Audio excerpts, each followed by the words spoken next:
I'm Mike Smith, and you're watching The Harbor.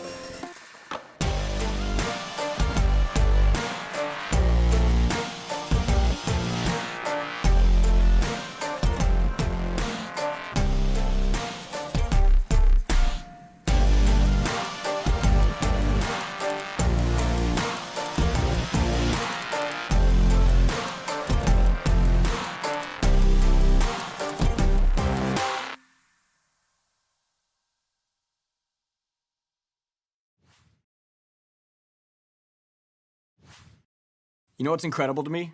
All the different things that people are afraid of. I mean, people are afraid of anything. They're afraid of heights, we're afraid of flying, people are afraid of cars, people are afraid of speaking in public. I mean, literally there's a fear for almost anything.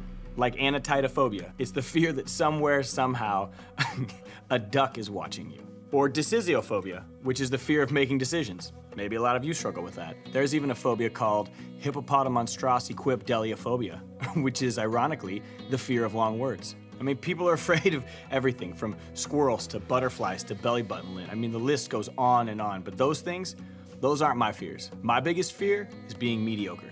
When I was a kid, one of my biggest dreams was to open my own skate park.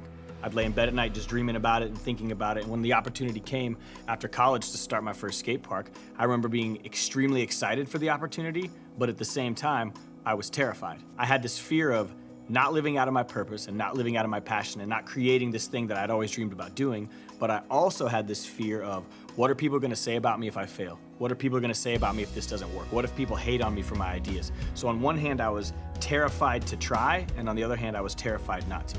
But I decided to go for it. I decided that I was gonna have the courage to try to make it work. And I had to do anything I could to make it happen. I had to borrow money from my friends' dads. I had to sleep in the skate park until it was built. I basically did whatever it took to make this dream happen. An opening day of my skate park was one of the most special days of my life. Watching parents sign waivers so their kids could skate, watching hundreds of skateboarders come in and skate this place that my friends and I created. And for the first couple months, everything was great. Kids were skating, we were having a great time. You know, I was excited because I was being interviewed, and there were stories written about this young CEO starting his first nonprofit. And then I looked at the checking account a couple months in, and I realized we had no money. Being an executive director or a CEO of a nonprofit, it's hard. Raising money is difficult, and I didn't know how to do it. I had no idea how to make this place make money. And I was terrified of what would happen if I had to close the doors on something that I created just a couple months after opening it. So I did the only thing I could think of.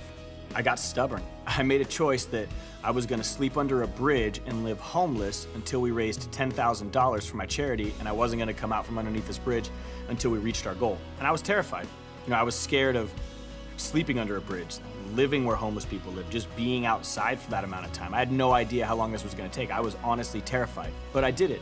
And the first night happened and we raised a little bit of money, and the second night happened and we raised a little bit of money, and it ended up taking 27 nights of sleeping underneath this bridge, and we reached our goal of $10,000. And it was an incredibly uncomfortable situation, but at the same time, it forced me to have courage. It formed this incredible community of people that believed in not just me, but in the skate park that we created.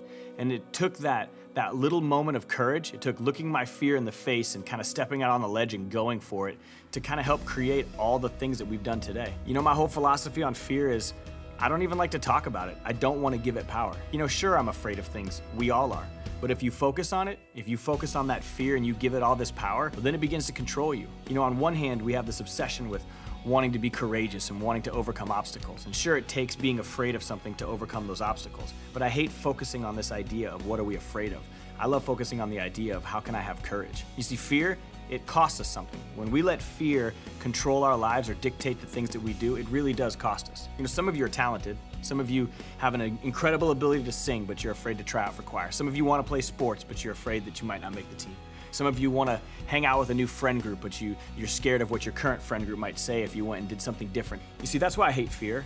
It's because it robs us of these stories. It robs us of this opportunity to do things that we care about. People ask me all the time, well, how do you get courage? Well, the only way to get courage is to face your fears. So if you want courage, you've got to go for it. You've got to try out for choir. You've got to go out for basketball. You've got to have the courage to go talk to a group of people you've never talked to before. I had this fear of being mediocre, but if I would have let that paralyze me, I never would have had the courage to sleep under a bridge and do what it takes to keep my skate park open. I wouldn't even be sitting here talking to you today. I don't want you guys to make fear-based decisions. I want you to make courage-based decisions. But I fully believe that no one ever did anything incredible. No one achieved anything great. No one pursued their passions by being comfortable. You have to be willing to be uncomfortable. It's gonna be scary, but it'll be worth it.